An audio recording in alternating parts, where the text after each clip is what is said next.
Rope dropping Disneyland was just the beginning. There was still so much more magic and so much more fun to be had. Let's talk about it.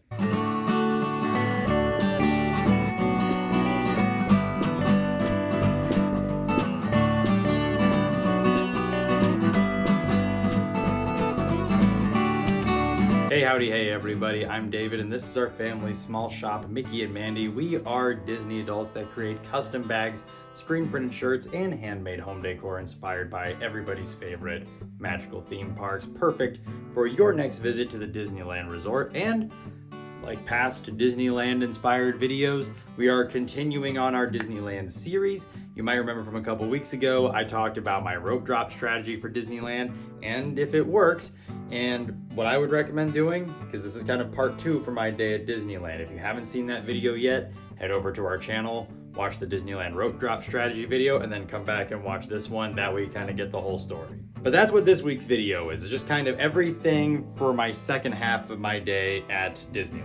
So without further ado, let's pull on that yellow strap and get going. So my technical stop number 1 here to kind of bridge the two videos here was my lunch break over in New Orleans Square. I did go over to Mint Julep Bar and I got myself a classic mint julep, and I also went to Tiana's Pals and I got some of the house gumbo. I'm not gonna get into that too much because I did record another video where I really dive into my Disneyland Dining thoughts. I recommend checking out that video here. I will link it at the end here. But that kind of brings us into stop number 2 already after lunch, which was meeting up with my friends from the Disney Support Group podcast. They are also known as the Dream Seekers Guild over on TikTok, and I'll be sure to tag their account in the description here. They have an awesome Disney parks inspired podcast, lots of really cool content. Definitely worth checking them out. But this was sort of when my day at Disneyland took a turn because it was no longer a solo day at Disneyland. For me, it was Disneyland with friends. And our first stop was actually going to be in Adventureland. We went ahead and did the Enchanted Tiki Room together. And here's the thing with Enchanted Tiki Room, that is an absolute Disney Parks classic. I don't know if there is a more classic old school Disney show that could be in a Disney park besides Enchanted Tiki Room. Between the animatronics and the song, it's just classic Disney parks. And for me, it's one of my favorite fun facts about a Disney show until the end of time here is that the original concept for the Enchanted Tiki Room is that it was going to be a restaurant. And everybody was worried about, well, the birds are going to be going to the bathroom all over everybody while they're flying around. It's like, well, no, they're going to be animatronic birds. It's different. But then they ended up just turning the whole thing into a separate show. And I don't know about you guys, but to me, I think it still holds up. And for me personally, again, I love Tiki Room enough. I would love to get some Tiki Room inspired merch onto Mickey and Mandy. So I'm probably going to be spending my weekend brainstorming some ideas there. But on the topic of Enchanted Tiki Room, that does kind of get us into stop number, technically 3 if we're starting from lunch here, for stop number 3 here, which was getting Dole Whips. The Dole Whips and the Enchanted Tiki Room kind of went hand in hand because what we did, and this was one of the amazing Disneyland tips and tricks that I got from the Dream Seekers Guild, is that if you're looking for just a simple, basic Dole Whip, you're not looking for any of the seasonal or crazy flavors and offerings and things like that, what you do is you mobile order from the Tiki Juice Bar, which is just outside of the Enchanted Tiki Room. So you mobile order right before you go into the Enchanted Tiki Room, and then your order is ready by the time the show is over. You walk out of the Enchanted Tiki Room, and then you pick up your Dole Whip. So if all you're looking for is a Dole Whip float or the pineapple soft serve all by itself, definitely recommend doing the Tiki Juice Bar in Adventureland right outside of the Enchanted Tiki Room. It's just super convenient and you kind of get back-to-back classic Disney parks experiences. Perfect ways to cool off in the California sun between being in a cool air-conditioned show for, I don't know, what is it, 10 to 15 minutes and then immediately getting a Dole Whip afterwards. 10 out of 10 recommend. And look at that, we're already on stop number 4 for my second half of the day at Disneyland. After we got our Dole Whips and after we did Enchanted Tiki Room, we went over to Pirates of the Caribbean over in New Orleans Square. Now, here's the thing. I do really like the Pirates of the Caribbean in Disneyland. I don't know if I will go as far to say that I like the Disneyland version more than the Disney World version. Honestly, it kind of depends on the day. There are things about the Disneyland version of Pirates that I like more than the Disney World one. So let's dig into Disneyland Pirates. So the things that I already just straight up love about this version of Pirates of the Caribbean in Disneyland. I like the build-up to, the climax of the attraction. I love going through the bayou to start, and then you drop into kind of the fall of piracy where you have all the skeletons and the treasure, everything just kind of frozen right then and there. I think that is done a lot better than it is in Disney World. To me, it's longer and it kind of builds up that anticipation a little bit more. And obviously more drops is always going to be preferred. Now they had to do it because they had to get under the railroad, but that's neither here nor there. I also feel like it's longer because of the longer build up and the fact that we're trying to get back up the waterfall at the end there. So for me, more Pirates of the Caribbean is always going to be a win. I think for me, the only part about the Disneyland Pirates that I'm not completely wild about, and this isn't anything that they can do anything about, it's a personal thing for me that I need to get over, but I always feel super weird when the boat gets to the top of the waterfall at the end of the attraction, because it does kind of wrap into the queue, and I know nobody is, but it just feels like everyone's staring at me like, what are you doing in the boat? Let me get on the ride. And it's like a weird like social anxiety, just like, all right, get me off the boat now, please. So again, it's a personal thing. It's not actually anything that they can do anything about that could actually make that attraction better for anybody involved. But to me, just it's a weird thing. But getting back to what I do appreciate about honestly both iterations of Pirates of the Caribbean in Disneyland and Disney World, I think it is the perfect balance of film and classic Disney attraction. I think both versions did a wonderful job of maintaining the classic Pirates of the Caribbean adventure while also making some much needed updates, that way they can stay consistent with the times as well as the films. So I think Pirates of the Caribbean, beginning to end, wonderful, wonderful attraction. And after we playfully pillaged with some pirates over in New Orleans Square, it was actually a bit of a hop, skip, and a jump over the hub there to get over to Tomorrowland, where we did Buzz Lightyear Astro Blasters. Let me rephrase, I was humbled on Buzz Lightyear Astro Blasters. So as much fun as I had on Buzz Lightyear Astro Blasters, I will always go on that attraction, just like I will always go on Buzz Lightyear Space Ranger Spin in Disney World. This is an attraction I can do over and over and over again, never get tired of it. I was actually talking to my dad over FaceTime the other day, and we agreed that this is an attraction that we could get off of it and immediately go on it again, because it is just an absolute blast. Sort of ish, a pun intended. We did wait a little bit of a long time for it, and it was in the afternoon, so it got hot pretty quick standing in that line wrapping all the way around the building. But I also felt very much out of my element when it came to Buzz Lightyear Astro Blasters, because here's normally how I operate my rocket at Buzz Lightyear Space Ranger Spin in Disney World. I'm normally the one with the joystick doing the spinning, but then the blasters, as of, we'll say, a year ago, were stationary.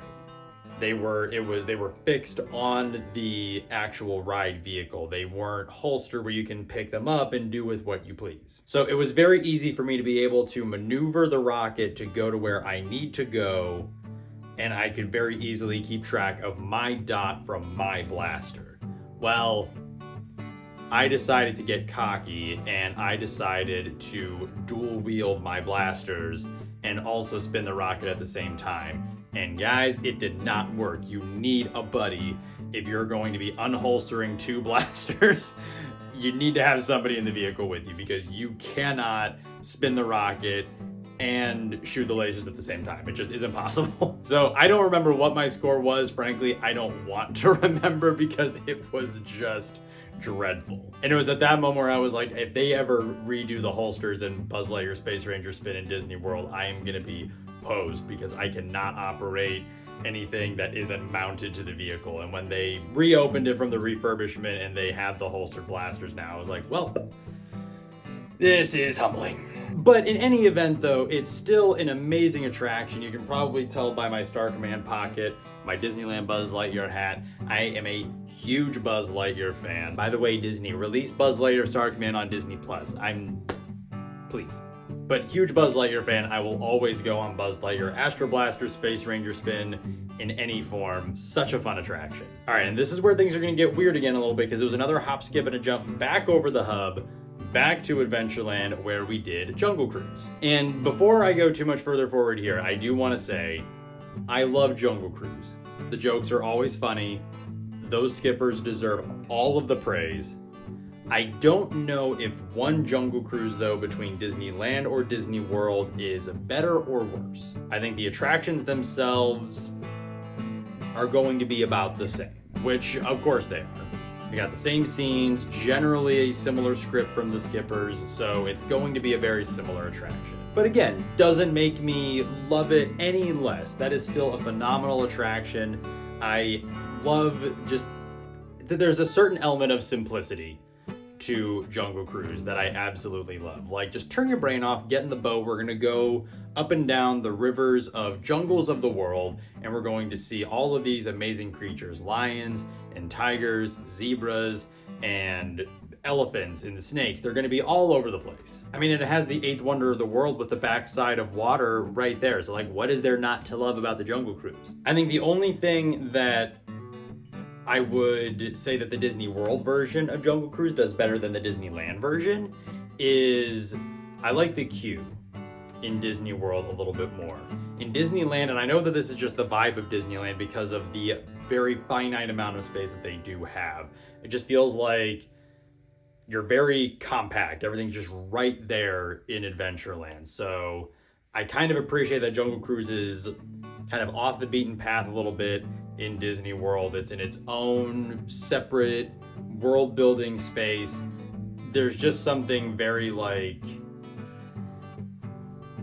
I don't want to say overwhelming because I don't think that's the right word, but everything's just right there because you have Jungle Cruise and then you've got the treehouse and then you've got Indiana Jones and then there's the shops behind you. It just feels like there's a lot happening in that particular sector of Adventureland. And moving on to our next stop number 7, yes. This was the point where I separated from the Dream Seekers Guild from the Disney Support Group podcast because they were gonna go and do their own thing with their little one, and I only had a couple other things that I really felt like I needed to do from a content perspective before I needed to get back to Huntington Beach because I was on a bit of a time crunch. So stop number 7 was just generally checking out Toontown. When we went to Disneyland back in 2018, we didn't get the chance to go to Toontown. I think it may have actually been closed for the refurbishment. So this version of Toontown that currently exists at Disneyland, I think was closed for some kind of refurbishment. Either that or we just didn't go. I don't 100% remember. I think we just didn't go, now that I'm thinking about it. So I wanted to get some footage because being a Disney Worlder, we don't have Toontown anymore. And honestly, I think I prefer this version of Toontown better to what we had in Disney World anyway, because this feels like a separate land. This feels like a separate world that it's almost like, it's kind of like a Roger Rabbit-y kind of a Toontown where you have to go through a very specific path and it is a completely different 2D illustrated world that you are now a part of. So I wanted to get some footage. I wanted to kind of just take a look at Toontown and kind of explore it a little bit. And also, it's not as big as a Buzz Lightyear fan, but I am a fan of Roger Rabbit. Actually, and kind of a shameless product plug here, if I can get it off the wall here. This was actually the bag that I wore during my day at Disneyland. I am a fan of Roger Rabbit, and I think it is absolutely criminal that there isn't more of his stuff in more Disney parks. So I wanted to check out Toontown, and I wanted to do Roger Rabbit's cartoon spin. And Roger Rabbit's cartoon spin, absolute and utter chaos. I don't know if it's necessarily one that I would do every single visit, but it was enjoyable. It was a Disney dark ride, but it was kind of bananas. And then for stop number 8, this was my final stop at Disneyland for the day. I decided that I deserved another little treat, so I went over to Jolly Holiday Bakery and Cafe, and I went ahead and got the chimney sweep cold brew, and I also got the birria grilled cheese sandwich. And again, not really one that I'm gonna get into a whole lot. I do because this was one that I had talked about in my Disneyland Dining review video, so for more specifics on my thoughts on the chimney sweep cold brew and the grilled cheese, I recommend checking out that Disneyland Dining review video, and I will plug it at the end of this video. But the coffee was a must because I was super tired by the end of the day. I had knocked out a lot between Rope Drop and Fantasyland and bouncing back and forth between Adventureland and Tomorrowland across the hub. Going all the way back to Toontown. I covered a lot of ground during my day at Disneyland, so the coffee was a must, especially with the plans that I had that evening back in Huntington Beach with my friends. I needed the boost, but also,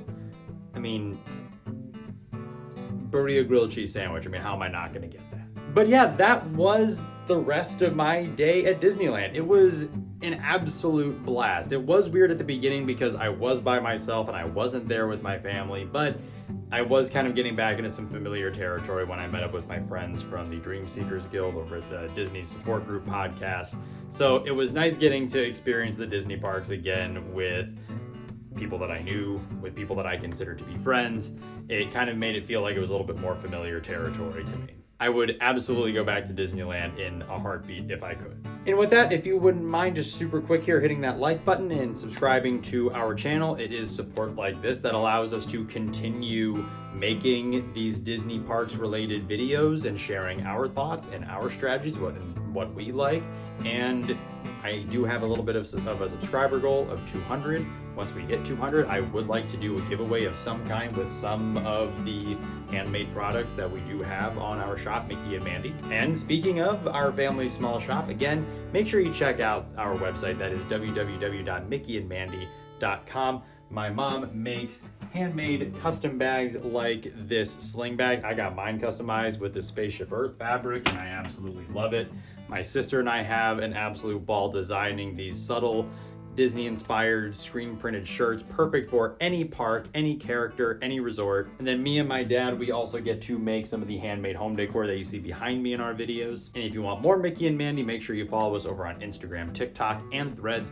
This is where we post all of our new product drops, and this is where we post all of our sale information and all the new products that we drop every single week for our weekly ready-to-ship drops. But as always, everybody, we thank you so much for watching, and we thank you for being here, and we will see you real soon.